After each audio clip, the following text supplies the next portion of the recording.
Hey guys, it's Christy and welcome back to my channel. Thank you so much for being here. Today we're going to be doing a review and full day wear test of the new Rose Inc Softlight Skin Smoothing Liquid Foundation. So before we get into it, I hope you'll consider subscribing to my channel before you leave. Give this video a thumbs up if you enjoy, and let's get into it. Alright, so we are back with a new foundation wear test. I feel like there's been a ton of foundations recently.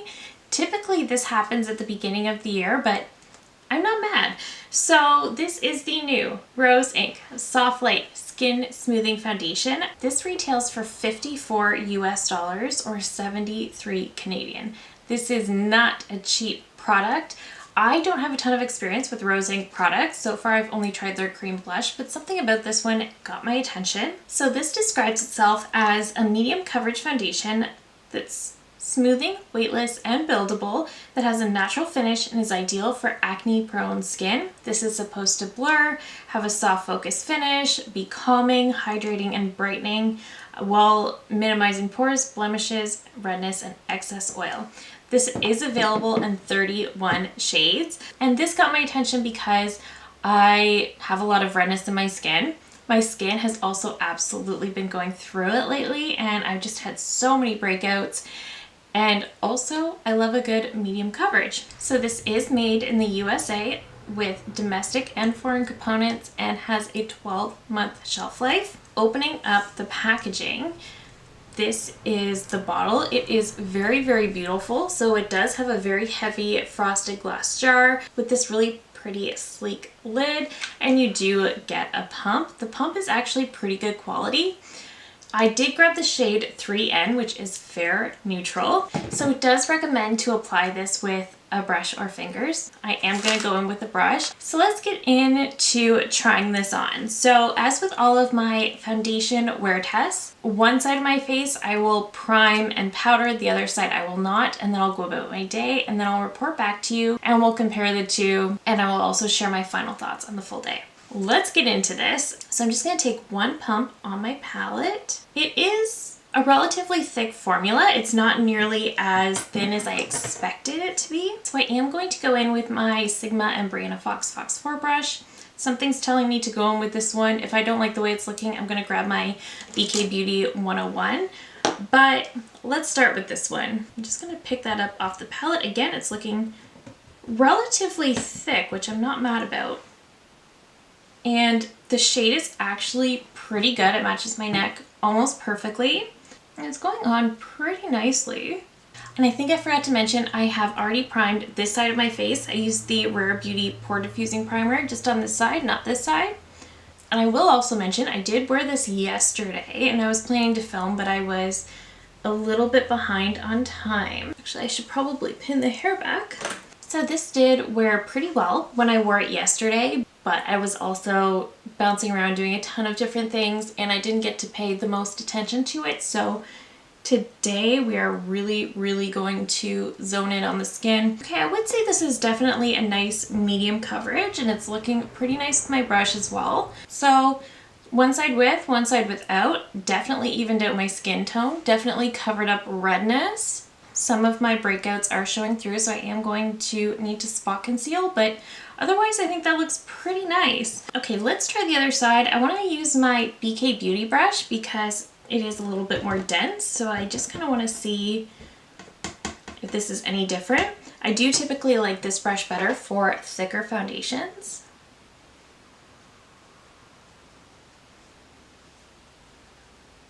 It does cover a lot more area as well, so it's kind of nice, but yeah, I do like it better with the other brush. Yeah, I'm gonna go back to my other brush. I do like that better. And then for this little spot on my forehead, let's actually try a sponge. I want to see how that works. Well, that looks nice too. This is just a dry beauty blender, and it's actually going on really nice like that as well. So far my preferred methods, definitely the Fox 4 brush, but the dry beauty blender also got it done.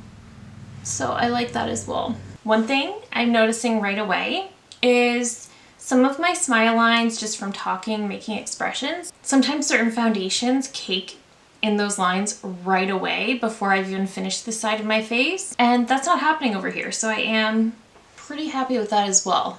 Just blending down the neck a little bit, but so far I think it looks really quite nice. Yeah, I wouldn't say it's the most buildable foundation. I don't think you're gonna get full coverage with this. I would definitely say it's more light medium. You can definitely sheer it out, but you're not gonna get super full coverage, which is fine. It doesn't say that you can. So this is what the foundation's looking like. I'm really liking it. I do still need to do a bit of spot concealing, but I'm not mad at that. Again, it's not settling into my natural lines, which makes me really happy as well. It's got like a really soft radiance to the skin. Like, it's not too much. I think if I powder it, it's gonna look matte, which is also fine. Feeling it, it feels like skincare, which I love. It doesn't feel too tacky. I do think I would want to powder this, but it doesn't feel too tacky or anything like that. So let me finish up the rest of my makeup and I'll be right back to get the wear test started.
So this is the final look, and I think everything came together pretty well so far.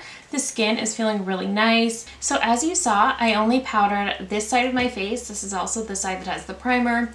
So at the end of the day, we should be able to compare which side wore better. Typically it is this one, but we'll see. The side with the powder definitely looks smoother, but the foundation overall did even out the skin tone, made everything look really nice. The shade match is quite nice as well.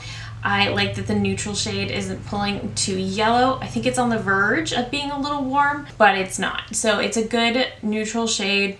Really happy with how everything looks so far. Really comfortable with how it feels on the skin. It doesn't feel like I'm wearing a heavy full face of makeup. And as the side is dried down, it still just feels like skincare. So we will see at the very end of the day what this is looking like. I'm really hoping this is a good one because this is really expensive. I feel like I don't discriminate when it comes to expensive or inexpensive makeup. If it's not good, I'll tell you, but it does make me a little more spicy when a really expensive foundation doesn't work out. So I'm really hoping that this wears well throughout the day and I end up liking it. So far so good. It looks really nice. I like the way it makes my skin look. I do think it is a great match with that Charlotte Tilbury powder because on this side it looks so smooth. But let's get into the wear test. I'm going to try to wear this for about 10 to 12 hours. We'll see how the day goes. I am going to be doing a bunch of stuff. I'm going to be outside for a while. So we shall see how this goes. I will see you guys in a little bit. All right, so it is currently at 7:52. I did my makeup at 9 this morning. So we have 11 hours. And so far it looks like this side of my face, this is the side that I did not prime or powder, and it does look like it's wearing off. It does look like it's doing so gracefully, but it is wearing off, it is breaking down. The side that I did powder though is what's interesting to me because it still looks very intact. It still looks very good, particularly on my cheeks, but for some reason the side that I primed and powdered is glowier. And you can see on my forehead as well, it seems to be very glowy, which is interesting to me. I don't have oily skin. I don't tend to get oily by the end of the day. So I found that really interesting, and especially because it's the side that I powdered. Otherwise, I found this was very comfortable throughout the day. It didn't have any sort of heaviness to the skin. It did not feel like I was wearing a full face of makeup, and it was just really comfortable overall, and it kept my skin looking really quite nice. Again, I am still intrigued as to why I'm looking so glowy. That's very unlike my skin, but I am excited to keep trying this one. And then, like I mentioned, this side has started to break down after the 11-hour mark. I believe it was starting to break down after, I want to say, 7 hours. So pretty standard. I would say it's relatively long wearing, but I would definitely recommend priming and powdering. I would say that this had a really, really nice finish. Like I mentioned, so incredibly comfortable, gave a really nice medium coverage. I really wouldn't say it's buildable beyond that.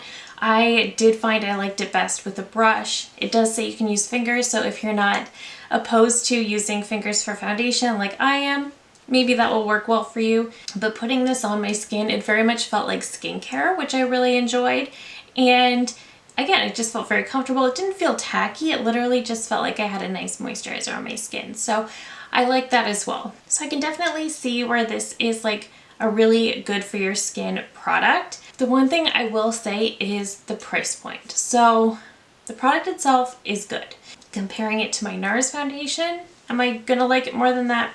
No, probably not. And I will keep testing this and comparing it to some other foundations that I really, really enjoy as well, so I can let you know. And I will, of course, let you know in my rankings at the end of the year where this falls. So I will have an update for you at the end of the month after I've been wearing this quite a few times. So I love this bottle. I think it's beautiful. I think this is going to look gorgeous on a vanity, and I will definitely use this product. I really, really enjoyed using it today. I had a pretty good wear test. I will say I do need to prime and powder it.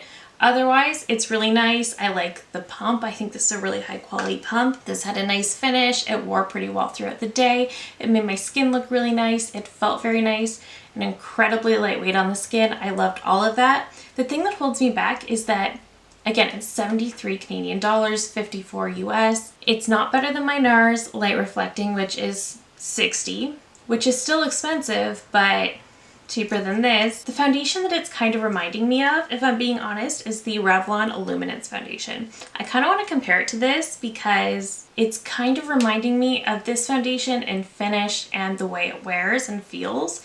And I kind of had the same sort of reaction to it in that I really like it, but it's not going to compete with my tippy top favorites, if that makes sense. I think this is a wonderful foundation. I just don't think there's anything special that makes it $73. That's the only thing. I think there are some options that you could definitely find a very similar effect and not spend $73. And it does allegedly have clean ingredients. If you are somebody who is very conscious of ingredients, you might want to look into this one.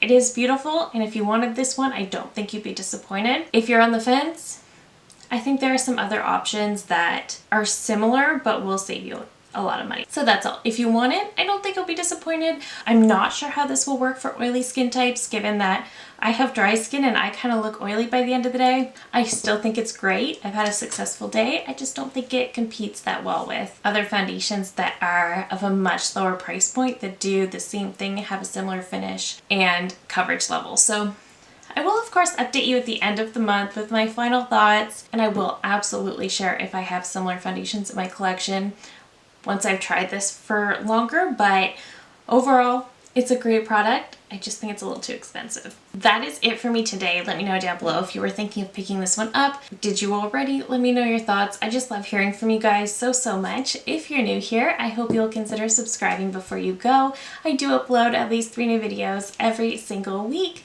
Thank you again so very much for watching, and I will see you in my next one. Bye!